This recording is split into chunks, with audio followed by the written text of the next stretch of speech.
Alors, mon nom est Pierre Ouellette, je suis infirmier et technicien en orthopédie. Aujourd'hui, on va vous démontrer comment utiliser un attelle de fibre de verre pour immobiliser un membre. Celle qui va me servir de modèle aujourd'hui, c'est la belle Marie-André. Et on va vous démontrer aujourd'hui comment faire un attelle de jambe pour pouvoir immobiliser un pied ou une cheville. Donc, ce qu'on va vous démontrer, c'est comment installer un 3M Scotch Cast. Donc, la première chose, c'est qu'on l'ouvre. Il faut savoir que de la minute qu'on l'ouvre, on a à peu près 15 minutes pour l'appliquer si on ne le trempe pas. Mais ça va beaucoup plus rapidement si on le trempe. Donc, on va prendre notre mesure sur la patiente directement. Puis, on va le couper jusqu'au bout des orteils. Pour ne pas que ça blesse l'enfant, on peut couper une partie du fibre de verre ici.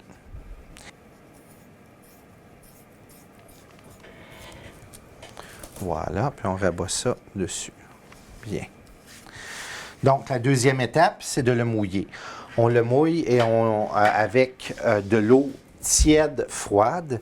Si on utilise de l'eau tiède chaude, il va prendre beaucoup plus rapidement. Donc, on met de l'eau rapidement. Vous voyez les traits d'eau qu'il y a sur la membrane, c'est amplement suffisant. L'idée, c'est qu'il y ait un petit peu d'humidité dans la membrane. Ne mouillez pas la partie qui est en mousse parce que c'est celle qui va être en contact avec la peau. On est mieux de juste mouiller la partie qui est à l'arrière. On le sort comme il faut pour enlever le maximum d'eau. Étant donné qu'on a déjà activé le produit, on n'a pas besoin de faire autre chose. On peut demander à la patiente de tenir chaque côté ici. Puis on commence à rouler au bout du pied. Quelque chose qui est assez important, quand on roule un bandage élastique, il faut toujours aller de la partie distale vers le cœur, donc vers de l'extrémité du pied du patient, en direction du cœur pour ne pas provoquer aucun problème circulatoire avec les veines et les artères. Donc, on peut rouler aussi à la moitié du rang inférieur. Ça donne une meilleure stabilité sur le pansement. Voilà. Une fois que c'est roulé, on prend la position qu'on a besoin. Vous pouvez aussi, avec vos doigts, aller vous donner un petit espace à l'arrière du talon où est-ce qu'il y a « relâche-toi complètement » où est-ce qu'il y a souvent des points de pression. C'est plus confortable. Cet attelle-là, avec la mousse dessus, est déjà confortable en partant. Comme vous avez vu, je n'ai pas coupé ici pour rabattre les parties. Il y a beaucoup de personnes qui vont les couper et qui vont les rabattre. Personnellement, je trouve que l'immobilisation est plus solide faite de cette façon-là, d'avoir à couper puis à rabattre. J'ai déjà vu antérieurement, comme expliqué par d'autres techniciens, qui le rabattaient, cette partie ici, que la pointe après avoir été immobilisé avec le bandage élastique, que la pointe était rentrée comme dans la peau. Et puis, depuis ce temps-là, je n'utilise pas les ciseaux pour essayer de couper ça, puis de faire une immobilisation qui est un petit peu plus esthétique. L'esthétique est importante dans un certain sens, mais que l'enfant soit confortable et qu'il n'ait pas de blessure avec l'immobilisation, c'est encore plus important. Donc, de la façon dont on a installé ça là, c'est une façon qui est confortable et qui immobilise bien. Une fois que l'immobilisation est complétée et que notre bandage élastique est installé, il est nécessaire de vérifier l'état neurovasculaire du pied. Donc, on demande à l'enfant pour voir si elle sent bien ses orteils, toutes les orteils, tu les sens bien. Est-ce que tu es capable de les bouger? C'est bon. Ils sont tièdes, chaudes, ce qui est la température normale. Ils sont bien colorés. Ils ne sont pas bleus.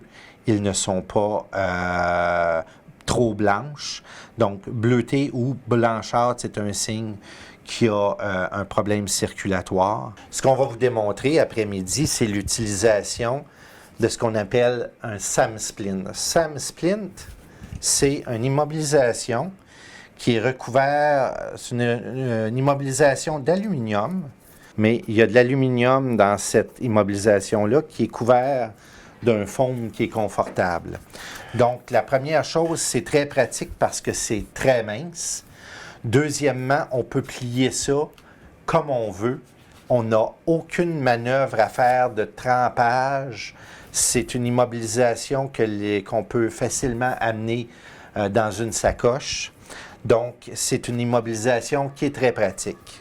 Donc, tout ce que vous avez à faire quand vous avez une ou un patient qui a eu une fracture ou une blessure, que vous soupçonnez une fracture, donc, c'est que vous prenez votre mesure.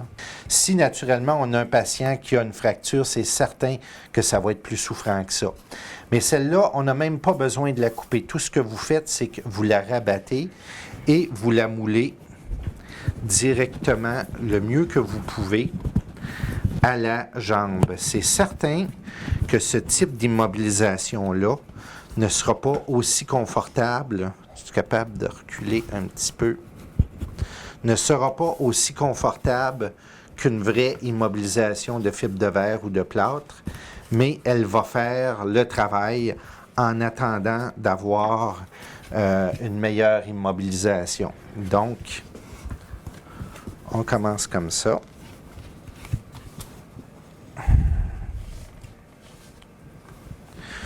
Comme vous voyez, étant donné qu'elle est beaucoup plus rigide que l'autre, on a beaucoup plus de facilité à la tenir. On n'a pas besoin de demander au patient de tenir l'immobilisation en question. On peut très facilement la tenir nous-mêmes. Comme j'expliquais, on n'a même pas besoin de la couper. Vous pouvez juste la doubler comme ça. Puis vous pouvez rouler au pourtour avec votre bandage élastique.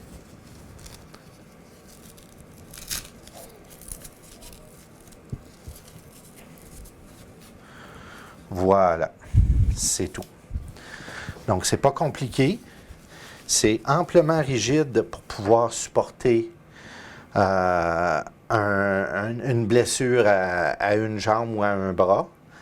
Naturellement, c'est moins confortable. Mais Marie-André, est-ce que tu trouves ça inconfortable actuellement ou c'est correct? Tu te sens bien supporté dedans? Ouais. Oui? Bon, voilà. Donc, très simple d'utilisation, très léger, très facile à amener dans un sac à main. C'est une immobilisation qui est très avantageuse si on a à sortir ou quelque chose comme ça. Donc, il faut se dire que celle-là est une immobilisation qui est temporaire. On ne peut pas immobiliser un membre pour une longue période avec ce type d'immobilisation-là. C'est vraiment en attendant de voir le médecin ou l'orthopédiste. Donc, une fois que notre bandage élastique est mis, il faut vérifier nos signes neurovasculaires. Donc, on demande à la patiente dans un premier temps, est-ce que tu sens bien tes orteils? Oui. Oui. Est-ce que tu es capable de les bouger? Ils sont bien colorés, donc ils ne sont pas bleus ni blanches. Ils sont chaudes, tièdes chaudes, ils ne sont pas froides. Ils ne sont pas enflés. Donc, nos signes neurovasculaires sont très bien contrôlés actuellement.